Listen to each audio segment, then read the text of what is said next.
Hello, everyone. Welcome to the ninth episode of author interview series at TLB, the Digital City. I'm Monica, and we have pleasure of speaking with author Atiksha, whose latest collection of poems, Whispers of Womenhood, and this collection dwells into intricacies of womenhood across various stages of life.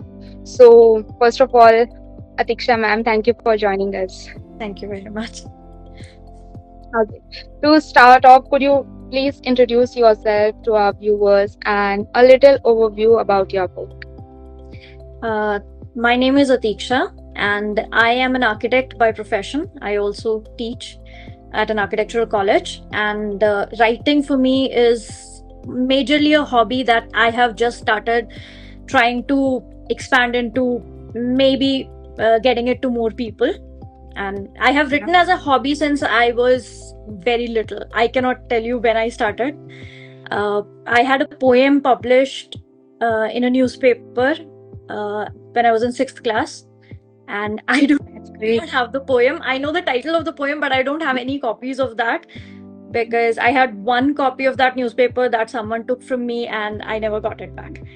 And Uh, at that time, digitization was not available, so I don't have any copy of that poem with me. But yeah, that was the time, and I have won multiple awards at school level for writing. The When I got into architecture, it kind of stopped, but recently, in the past 3-4 years, I started again.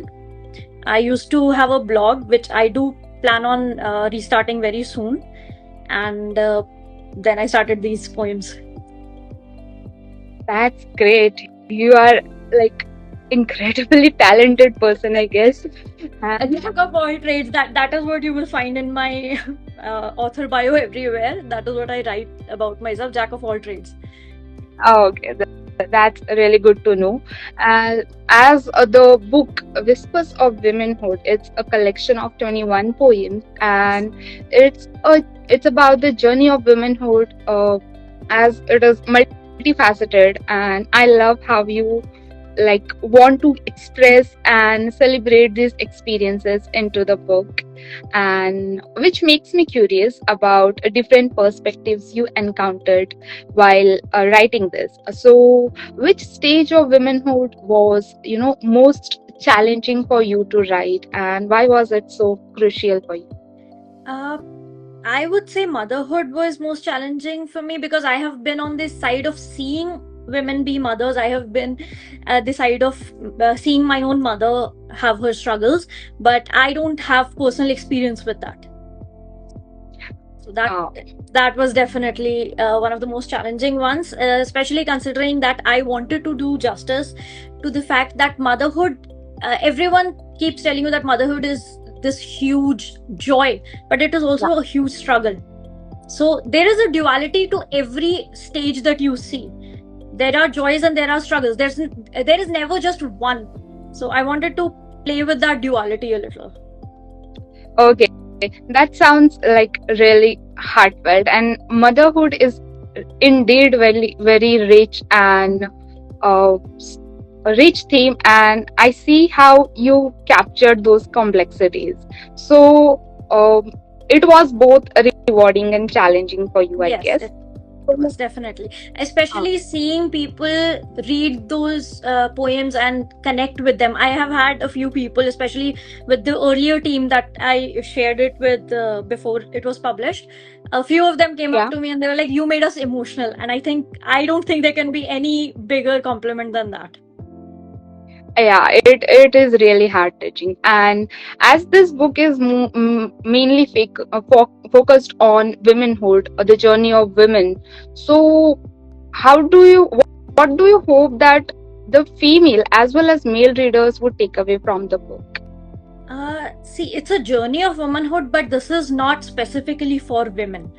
I would say anyone can read this, and basically, what I want from people who read this book, what I expect them to take away from this, is a discussion about the challenges that are hidden away because women are supposed to hide away those challenges, and Yeah. a lot of things that happen because that's how things happen and people don't give it much thought. So just Yeah. pointing out some of those things can start that discussion that okay, maybe this is not how it is done, but maybe this is how we do it because we don't know anything better. Because a lot of Yeah. times we Understanding, just right? keep doing it Yeah. without realizing what the reason behind that is. Yeah. That's a really important step. I think it is a crucial step towards breaking down the barriers and Yep. fostering understanding. Yeah.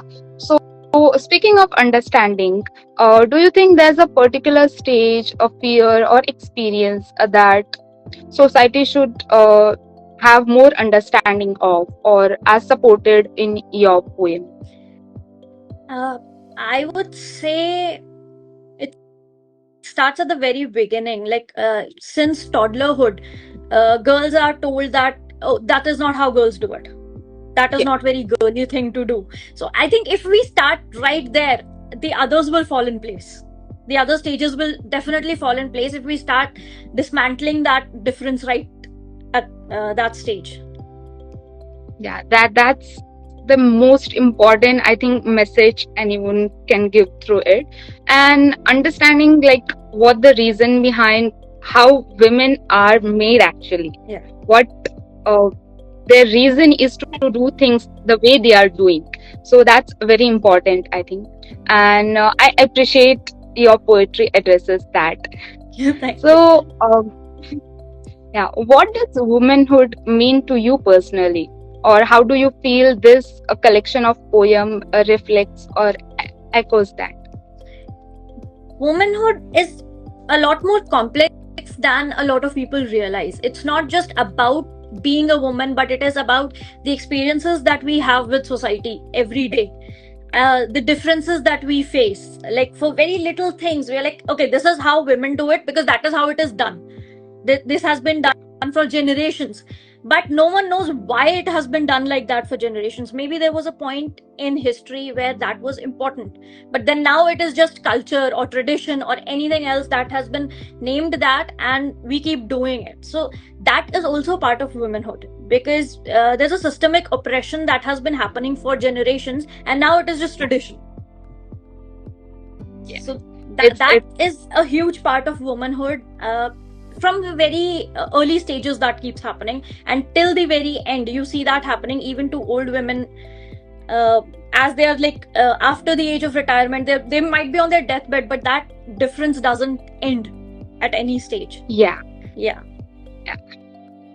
So yeah, it's incredible and wonderful how your work like encourage women to I think it will encourage many women to come and share their stories Hopefully. to Yes. bring it Yeah. in the light of world. So it's a very personal question I would like to ask you is if you could gift a single poem or from your collection to every young girl beginning her journey into womanhood, which one that would be and why would you choose? I think I would go with the one that talks about the duality of marriage, the wedding one. Because a lot of times we keep hearing that wedding is the biggest day for a woman, but that is Yeah, just the beginning of the journey of marriage. A lot of people, exactly. like you, the wedding is over and people are like, okay, now your life is set, but that is just the beginning of your struggles for that uh, stage. And it is not just a one-sided struggle, everyone struggles with it. But the point is, people tell women that okay, this is now your life, and you can struggle with it, but you cannot tell anyone that you're struggling with it. Yeah. That is where the issue lies, that you cannot share your struggles with anyone. Everyone Yes. struggles with it. Changes are difficult at any stage in life. So our audience is really curious and asking questions. There's one discussion. What are your thoughts about how women should live in society? It's not like that, then how it should be. I think women should live in society the way they want to live in society. Nobody should be judging or telling them how they should live in society. If one woman wants to be a stay-at-home mother, that is her right to be a stay-at-home mother, as long as she is safe and she is secure. And if someone doesn't want to be a mother, doesn't want to get married, wants to have a career and reach new heights in their career, that is their right to do so. Someone wants to be an artist and wants to struggle their entire life for their art, that is her right to do that.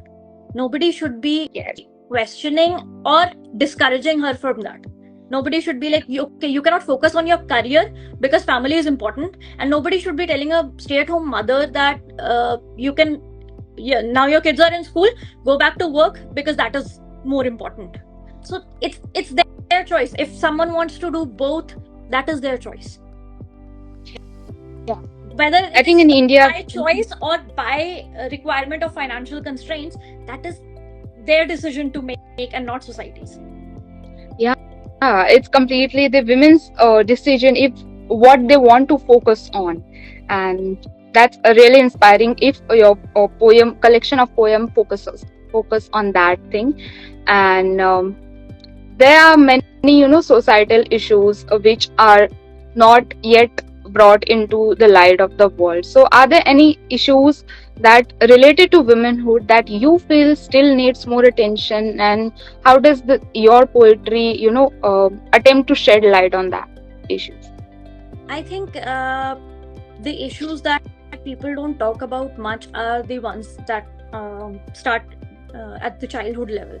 Because how many times have we been in school and everyone was creating a ruckus, and the teachers come to the class and tell us we expected better from the girls. Why?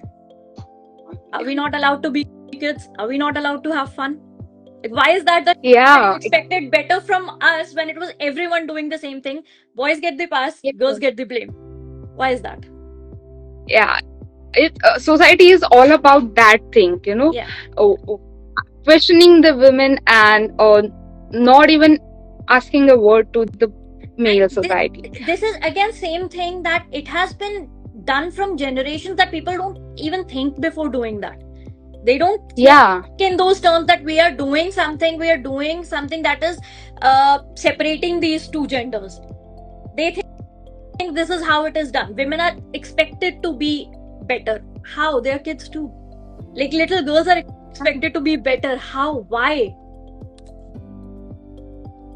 yeah, that's very crucial to I think society should focus on it and stop questioning their girls about Let them have whatever fun. Let them in their life. explore. Let them enjoy. Yeah, yes, that's and I think the poetry can be such a powerful medium for such social change. I admire how you are using that to Yeah, I initially highlight these thought of writing. important issues. Yeah, I initially thought of writing Yeah. essays, but essays don't have the same impact that poems do, especially in situations Yeah, like these and topics like these.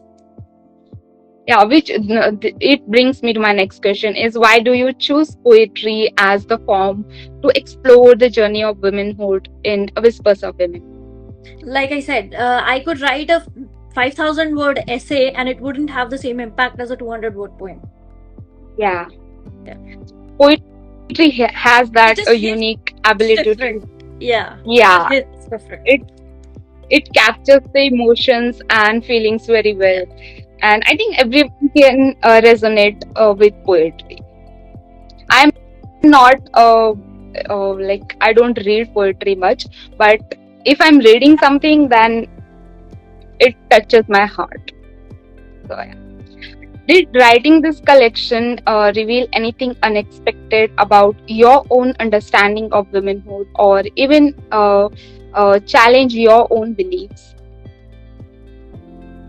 I actually had a framework for these poems before I started writing them, because I was writing them particularly for this book. So, not exactly with these poems, but while I was writing them, I had a lot more topics that I was like, okay, this can be written, this can be written. There were a lot more things that I think I could write like 5 volumes of this, and it still wouldn't cover everything that women go through. Yeah. That's good, and it's interesting how act of writing can lead to such profound self reflection, and also we have many questions flowing down. So, is there any particular experience you had in your life that made you write this? Uh, one, not particularly one experience, but a collection of experiences was I was going through something, and it was the women around me that kind of rallied around me and lifted me up unconditionally. And the whole that broke up the idea that people put in women's head that women are women's worst enemy. And in that Oh, yeah. moment, in that experience, I was like, no, we are each other's biggest strength. Yeah.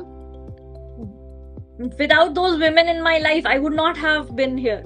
And that was like, okay, people need to understand that women can be so much for each other when we are not being pitted against each other.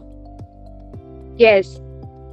I think we all have pillars in our life that are especially the women, our mothers, our sisters, our friends, and this was a group of completely unrelated women, and that is what got me thinking on this topic. It was a friend, and it was my ex-boss, and it was a group of people who at times did not even know me, who went ahead and supported me in that difficult time, and that was very eye-opening for me in a way.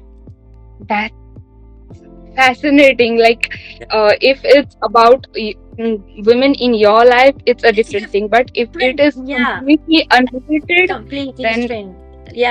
Yeah, that's really interesting. And as this is the poetry, as this genre you have tried, and what next is coming from you? As a poet or as a writer, are there more themes or genres you are excited to explore in the future? something similar to this is coming in terms of short stories that I am writing, and I will start publishing those short stories in January, and there will be one short story coming every month for 10 short stories, which will at the end of next year be published as a collection of short stories. It is about it's just little stories of women overcoming hardship, and I really had fun writing those stories. I'm in the process of editing and getting it ready for publication. So it's a fun little project that I have, and I am in the process of writing my first novel. And next year around this same time, I hope to write another collection of poems also. Okay, we are really looking forward to it, and I hope next time this year we'll have another interview from you. And so we'll have a quick fun session. This or that questions we'll have. I'll say two options, and you just have to pick one. So poetry or prose? My comfort is prose actually, but like I said, poetry sometimes hits different. So there are topics that I will go with poetry for, but prose is my comfort level. Okay, good. Writing by hand or typing? By hand. The first draft, definitely by hand. Then so I can move to digital stuff. Yeah, I can move to digital for later drafts, but the first draft has to be written by hand. That's good. I'm more of a typing person. So, long poems or short ones? Short. Books or movies? Books. Exactly, books. Without a doubt, it's books. Writing about love or writing about struggle? Struggle. I am not very good with romance as a genre. I'm trying to write romance, but the thing is, my idea of romance is not epic love stories and grand gestures. It is more about understanding and knowing a person and letting them be. So a lot of people do not understand that as romance, so which is difficult for me to portray that huge grand expressions of love. Isn't that the foundation, understanding, and these are the basics? To me that is, but for a lot of people, love is about the grand gestures, and I cannot do grand gestures at all.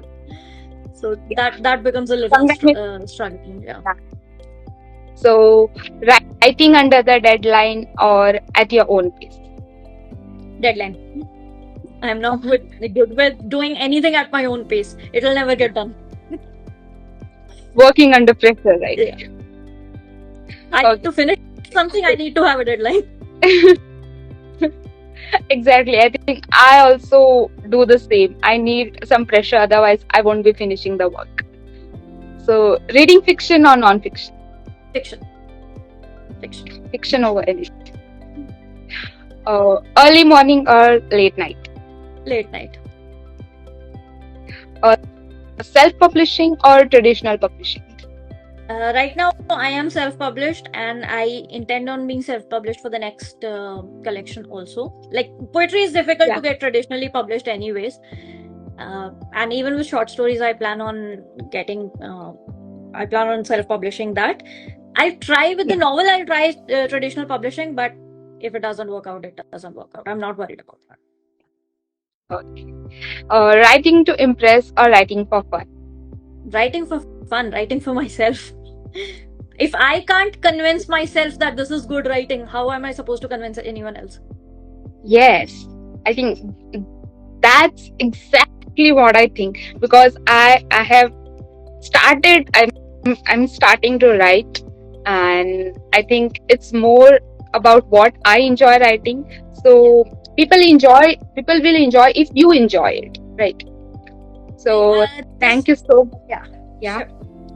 I was saying that this kind of topics, that womanhood and all that, I try to struggle against writing it for as long as possible, because like this is not what people want to read, but I tend to gravitate towards these topics naturally. I could be writing anything else and I'll just end up here. So I stopped fighting it a few months ago. I'll just say that. Yeah, I'll just like, okay, whatever is coming is coming. It's fine. Okay, it was such a great session. Thank you so much, ma'am, for joining us, and it was really pleasure to talk with you. Thank you. And we are looking forward to your future projects. And thank you. Thank you. So thank you everyone for staying tuned, and we'll be back with another session at TL with the Digital City. And till the next time, see you all. Bye bye. See you, ma'am. Bye bye.